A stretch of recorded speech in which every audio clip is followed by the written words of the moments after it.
Mu Desemba omwaka gwa 2023 abalamuzi abana mu kkooti y'ensi yonooza emisango gy'abakalintale eyatuula eggulu basanga yali omuduumizi era Omuyekeera wa LRA Resistance Army Thomas Kwoyelo ng'alina okwewozaako ku misango 78 ku misango 93 egyamuggulwako oludda oluwaabi. Emisango Thomas Kwoyelo gy'alindiridde okwewozaako mulimu ogw'okutta abantu, emisango gy'entalo, effujjo ku bantu n'okweyisa mu ngeri ey'obukambwe eri abantu. Kona emisango emirala. Olwaleero Thomas Kwoyelo asisinkanye bannamateeka be ku ofiisi z'ekkooti y'ensi yonnewozesa emisango gy'abakalintalo mu Kampala okwetegekera okwewozaako ku misango egimuvunaanwa. Mu nsinkaniro bannamateeka ba Thomas Kwoyelo nga bakulembeddwamu Caleb Araka bannyonnyodde obukulu bw'ensisinkano. Twegeddeko nti okutandika wiiki ejja wakati wa wiiki ejja ne 5th Feb. Actually twatandise on 8th. Twatandise on 8th ku Monday wiiki eno. Enteekateeka zaffe twatandise on 8th. So tulina schedule koti yetugenda kutambuliramu. So kuva Monday ennaku nga abiri tugenda kuba tuli ku field. Ku field tugenda kunoonya bajulizi ba Kwoyelo. Waliyo bantu batugamba ono ali wano ono asobola bannyonnyola ku ensonga eno.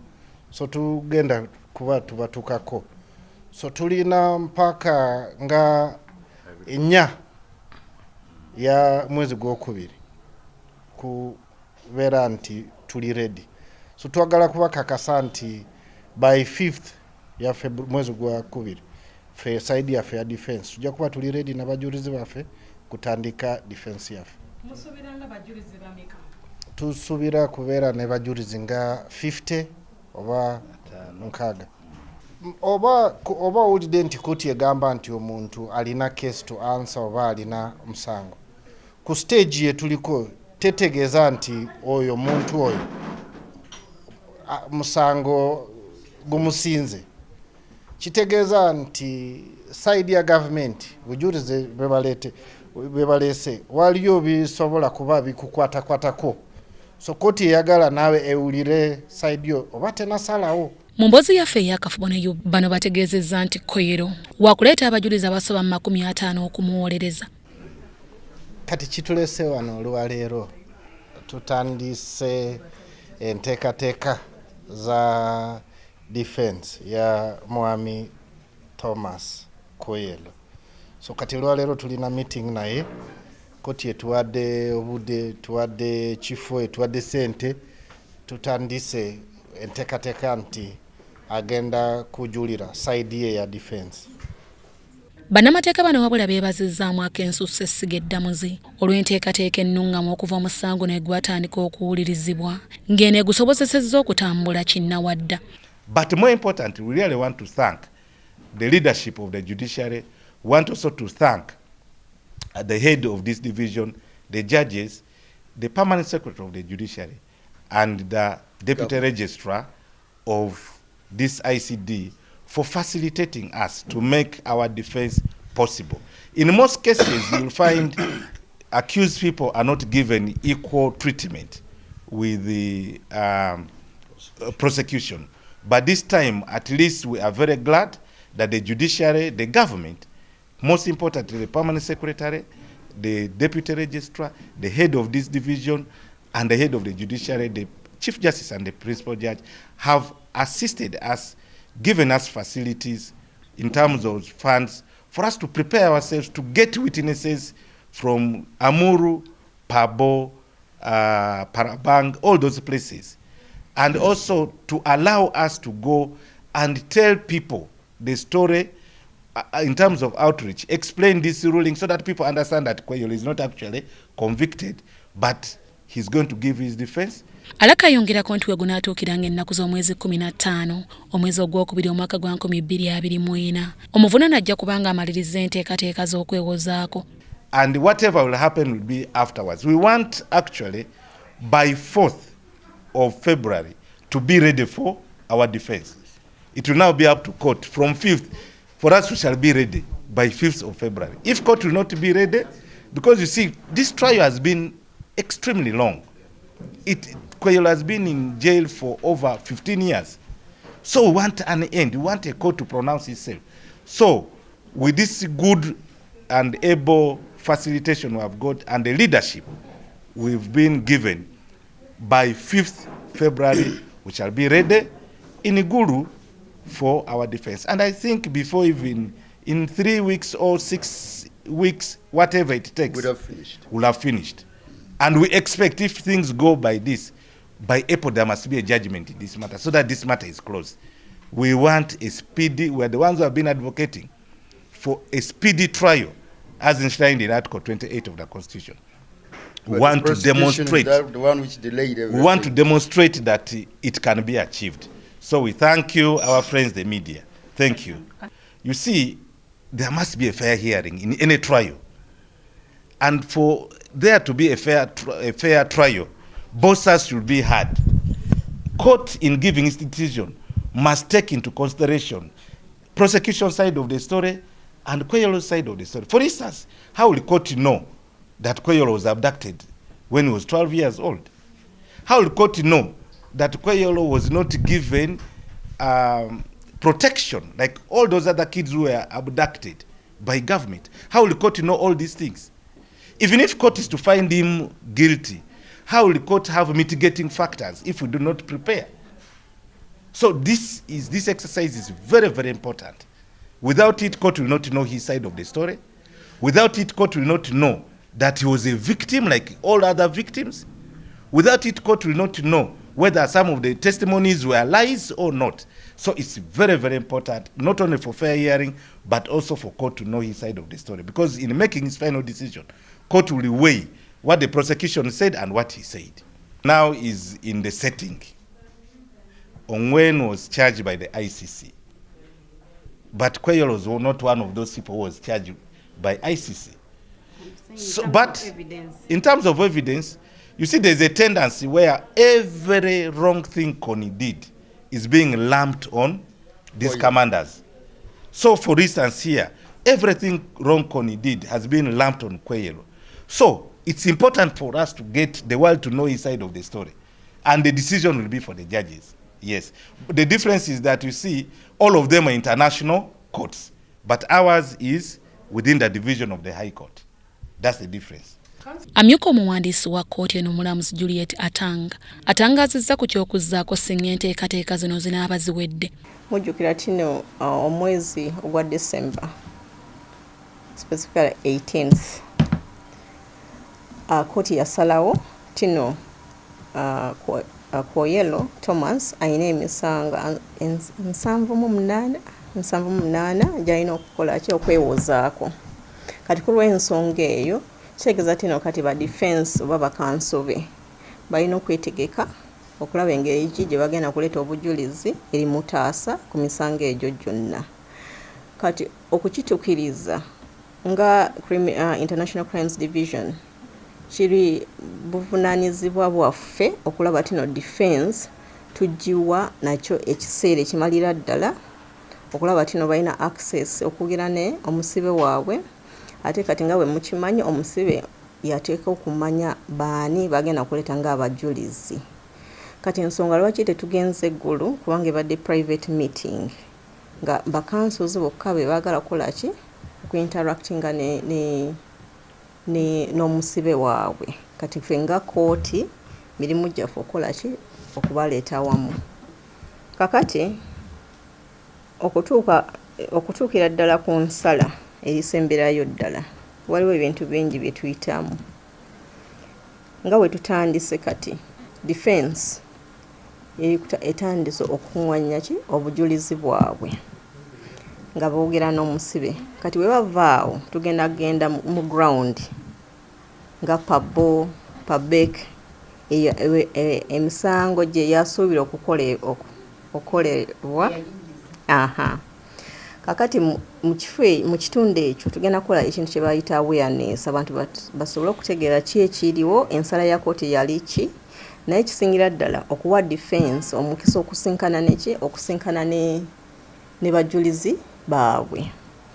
Kati we tutuuka eyo tulina bye tuyita witness protection. Abajulizi abo teeka ebawa protection, tugenda kubajjayo, waliwo gye tugenda kubatwala wekisobola okukibabuulira.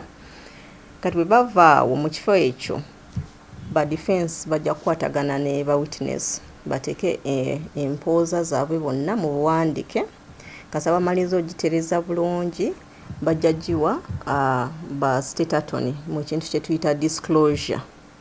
Kati bwe bakola ekyo ng'omwezi nga 31 omwezi guno tujja kubeera ne kye bayita status conference. Status conference eyo tujja kuba tubuuza aba defense babulire kooti beetegese etya okutandika empooza zaabwe. Kati tusuubira tino ku lunaku olwo era bajja kubanga bamaze okwetegeka buli kimu kubanga tulina facilitation gye tubawa. Kati bwe tuvaawo tugenda kulaba nga abapano bajja tuwa olunaku kyensuubira tejja kutwala weeks 2 naye nga bwe mukimanyi abapano abo bonna abajudges abali ku pano eyo kati nga Justice Mubiru, Justice Elubo, Justice Gaswaga bonna bali in charge mu divisions zaabwe. Kati balina of course demand n'emirimu endala gibeetaaga mu division zaabwe. Kyobola ate no tulina ogiplanningira bulungi naye tusuubira kasita tufuna olunaku okutwala weeks 6. Weeks 6 nga keesi omusango tumala okugiwuliriza.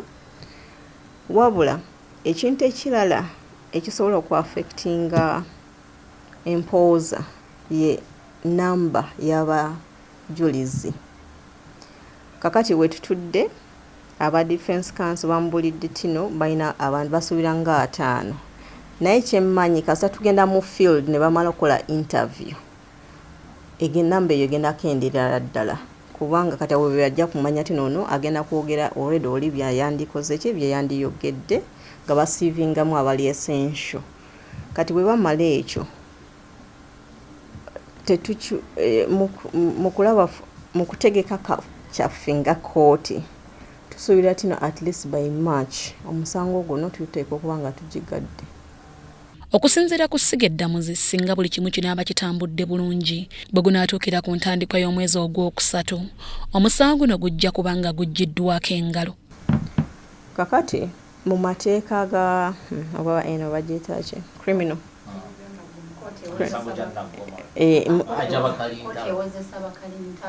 okay. Kati emisango gino oluganda olwo sijja gisobola criminal eyo criminal emisango gya criminal government oba iteeka ekutunulira gwe ng'omuntu muyinza okukala okubeera nga muli bangi mu kintu naye state oba government esobola kuzuulawo tino ne bagamba tino kati gwe nga gondi tumanyi tino ebibyo bye wakola bye bino kati noono Thomas Kwoyelo okusooka bamuteekako 93 naye kooti neesuula 2 negikasuka negamba temuliimu ki evidence naye negamba tino mu bino 78 mulimu ki alina okwewozaako. Okay? Kati ejo gye gijje gyasitula nga Thomas Kwoyelo. Okay? Naye era namwe mukimanyi tino of course Konyi ali ICC eri Netherlands. Kati Konyi ye okutuuka eyo jukira kooti eno yali tennabakola okuteekebwawo. Okay? Kati mu kiseera ekyo that was 2006 government nekola referral ICC ne waki warrant. Era kati wetutudde naddala bagoberera news mukimanyi kino already ICC esazeewo okumuwoleza nga taliiwo kubanga balemeredde okumukwata. Kati international law tesobola okukkiriza ate okumuwoleza eri okumuwoleza wano kooti emu yokka yesobola okukola ki okumuwolereza. Kati era n'olwekyo buli muntu yenna ayali involved mu musango egyo egy'amaekire ya Northern Uganda buli gwe bakwata abaganda bagamba ki buli nkima neki exactly. So that is what kyekiri possible. Omusango guno first of all omanyi amateeka galina amadaala waliwo gye tuyita domestic nga buli gwanga erina eyiye. Okay?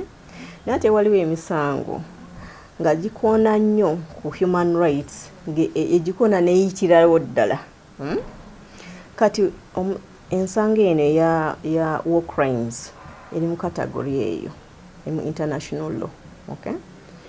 Kati Uganda mu mpandiika ya ICC Act waliwo principle erigamba tino gwanga erina okulaga tino ki erina obusobozi okumaintaininga law and order within its territory. Wabula weebeera emereddwa nga woolaba mu kusooka nga tubadde nga tetuna kooti twasindika ki ICC. Naye kati okutandika mu 2010 we twafuna kooti yaffe eno. Kati government egamba tulina obusobozi, tulina financial capability, tulina abalamuzi abatendeke, tulina aba pleaders abasobola basoma bina mateeka, twesobola.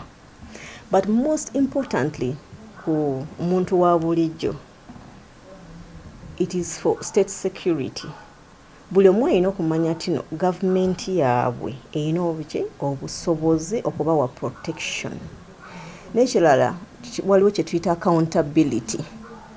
Kooti okujja wano is one of the forms of accountability. Ndoza mwawulira twatandika ne matoput, waliwo abayekera bavaayo ne bagamba tuno wange ffe tukole traditional justice ne bakola matoput. Abalala ne bagenda ku gundi ku amnesty. Okay? Nabo ne bafuna. Okay? Naye ate waliwo bali abalemerako. Okay? Kati tusigaza prosecution. Kati woolaba tino ki Thomas Kwoyelo we bamukwata Congo ne bamu repatriating ne bamuleeta wano ne batandika okumuwolereeza, so that abantu abayikirizibwa bafuna accountability tino wakiri government efaayo era erina kyekozeewo. Era omusango guno tegujja kuggwa tino mu kusala kasita tumala panel judges bwe bamala okusala omusango guno bagenda kweyongerayo ate okuwuliriza ebya victim tulabe ebintu bya compensation. Kubanga mu kiseera ekyo amasomero byayononeka, katugambe boreholes luzi z'amazzi babidestroyinga. Kati waliwo compensation erigenda ku community, ate kati waliwo n'abakyala abo abayikirizibwa ne bafuna olubuto, balina abaana, balina biki that personal compensation. Era government erina okukola ki okulaba tino bali compensated. Yes. Olw'okutambuza obulungi omusango no gavumenti ng'eyita mu ssiga eddamuzi yakateekamu obukadde bw'ensimbi za kuno 5 n'omusobyo. Judiciary era eri concerned naddala top management bali very concerned tino omusango guno erudde. Era waliwo ebintu bingi ebimu byabadde funding nga kyekikola ki kyekigirwisaawo. Naye kakati basazeewo ne babeera very intentional oba deliberate. Kote eriseewo batuwa $5 million.